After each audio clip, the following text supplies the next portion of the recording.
Last लेक्चरला आपण extreme values of displacement, velocity and acceleration consider केला होता.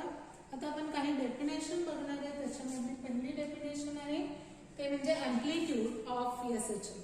आता हे अँप्लिट्यूड म्हणजे काय हे कन्सिडर करण्यासाठी आपण काय करणार आहे, तर एक पार्टिकल पी त्याची मोशन या एबीच्या पाथमध्ये परफॉर्म करतोय असं आपण कन्सिडर करू.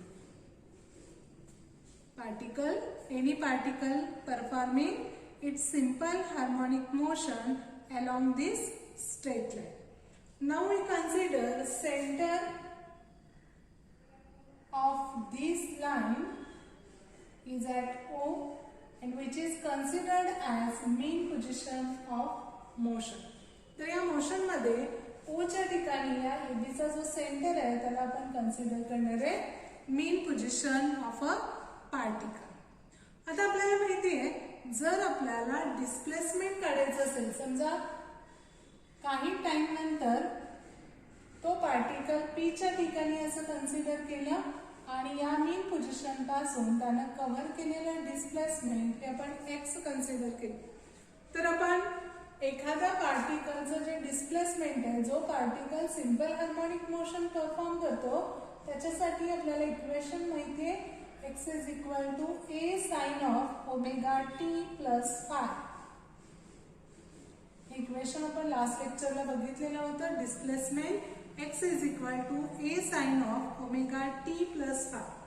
आता आपल्याला अँप्लिट्यूड डिफाइन करायचं आहे. अँप्लिट्यूड म्हणजे काय, तर या मीन पोझिशन पासून त्या पार्टिकलनं जेवढं मॅक्झिमम डिस्टन्स कव्हर केलेलं असेल त्याला आपण म्हणतो अँप्लिट्यूड. म्हणजे जिथे O जर मीन पोझिशन असेल तर OB आणि OA हे दोन्ही डिस्टन्स म्हणजेच काय असेल, तर amplitude of simple harmonic motion. These are amplitudes. मग आता हे अँप्लिट्यूड म्हणजेच OB किंवा OA हे डिस्टन्स काढण्यासाठी x काय करावं लागेल, आपल्याला इथपर्यंत इन्क्रीज करावं लागेल. मग आता x ची व्हॅल्यू ही सगळ्यात जास्त या बी आणि ए च्या ठिकाणी असणार आहे. मग जर x is equal to a sin of omega t plus phi असेल तर x ची व्हॅल्यू मॅक्झिमम कधी असणार आहे, ही sin of omega t plus phi is equal to 1 और प्लस और मायनस 1.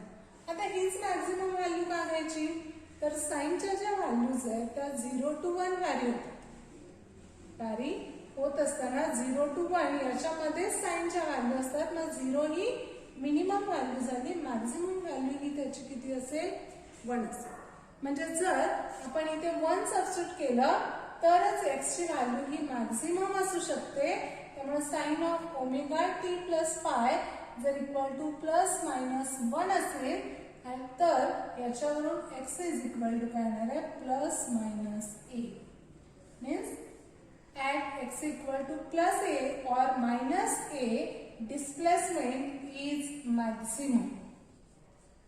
Displacement हे maximum असेल. That's why this a is known as amplitude of simple harmonic motion.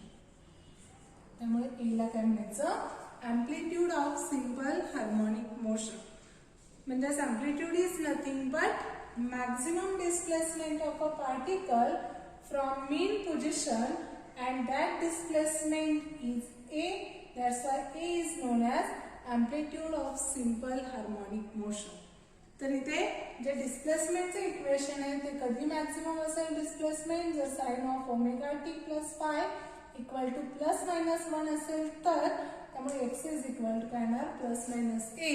त्या ठिकाणी व्हॅल्यू मॅक्झिमम असते, त्यामुळे त्यालाच आपण काय म्हणलं, amplitude. That's why this amplitude is defined as the maximum displacement of a particle performing simple harmonic motion from its main position.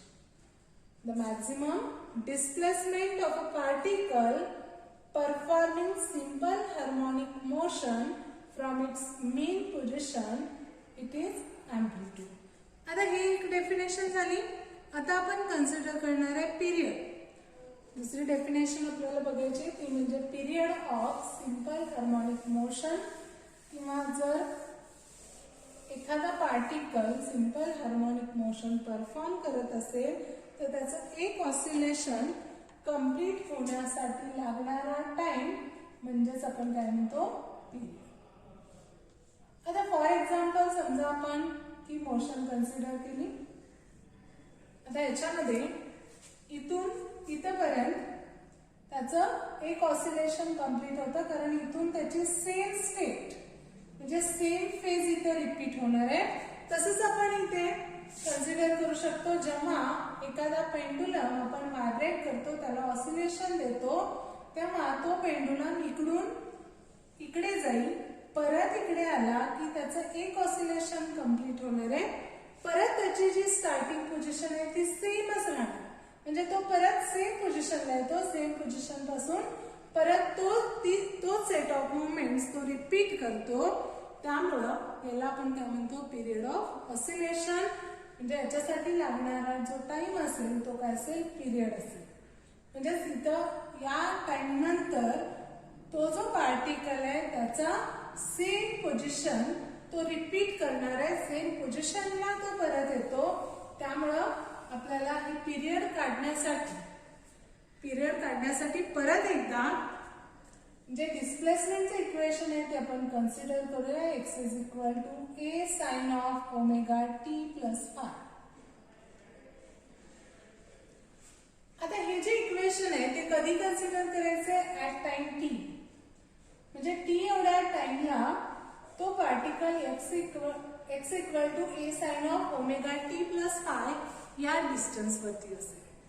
आता समजा आपण टाइम घेतला t plus 2 pi by omega म्हणजे याच्यानंतर आणखी आपण टाइम इन्क्रीज करत गेलो आणि टाइम असेल t plus 2 pi by omega. तर त्यावेळी डिस्प्लेसमेंट काढण्यासाठी आपल्याला काय करावं लागेल या इक्वेशन मध्ये t साठी t plus 2 pi by omega substitute करायचे. मग इथं सबस्टिट्यूट केलं x is equal to a sin of omega in bracket t plus 2 pi by omega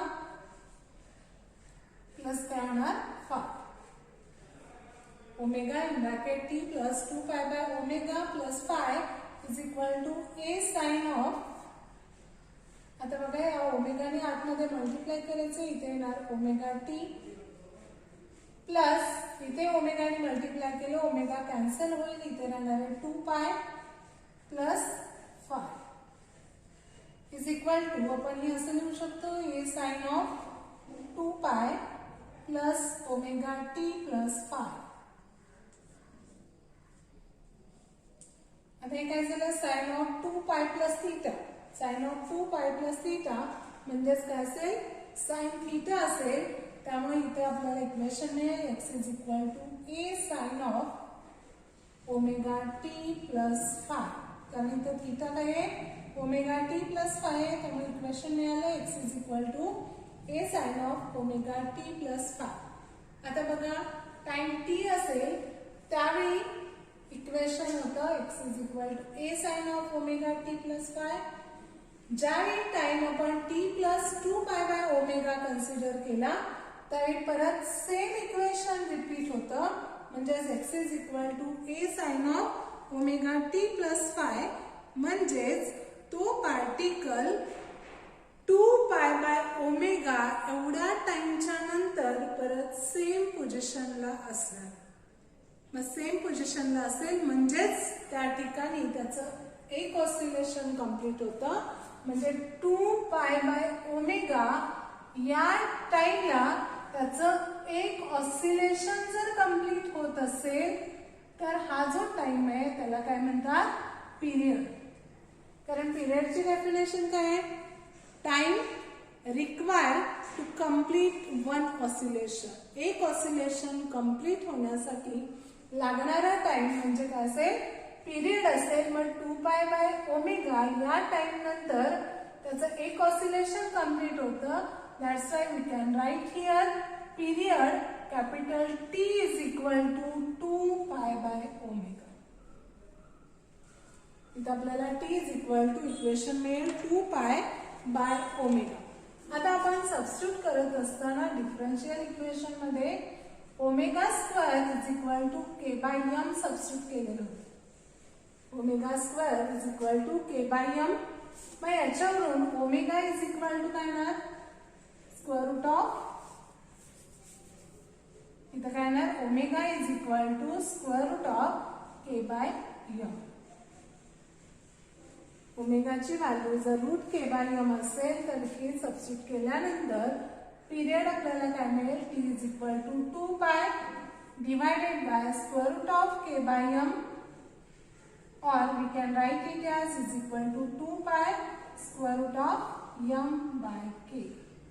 कारण हे के बाय एम आहे, हे एम वरतीच आहे न्यूमरेटरला, त्यामुळे इथे येणार आहे 2 pi square root of m by k. म्हणजेच जो पिरियड ऑफ ऑसिलेशन आहे, सिंपल हार्मोनिक मोशनचा जो पिरियड आहे त्याच्यामध्ये आपण जर या व्हॅल्यू सबस्टिट्यूट केल्या तर आपल्याला मिळेल T is equal to 2 pi square root of m by k. आता आणखी एक याच्यामध्ये आपल्याला फॉर्म्युला टी साठी लिहिता येईल. एक फॉर्म्युला काय झाला, T is equal to 2 pi by omega झाला. दुसरा असेल T is equal to 2 pi square root of m by k. आता जर एफ इज इक्वल टू आपण काय घेतोय केच, if we consider only magnitude, फक्त मॅग्निट्यूड जर कन्सिडर केलं तर एफ इज इक्वल टू काय असेल, के एक्स असेल.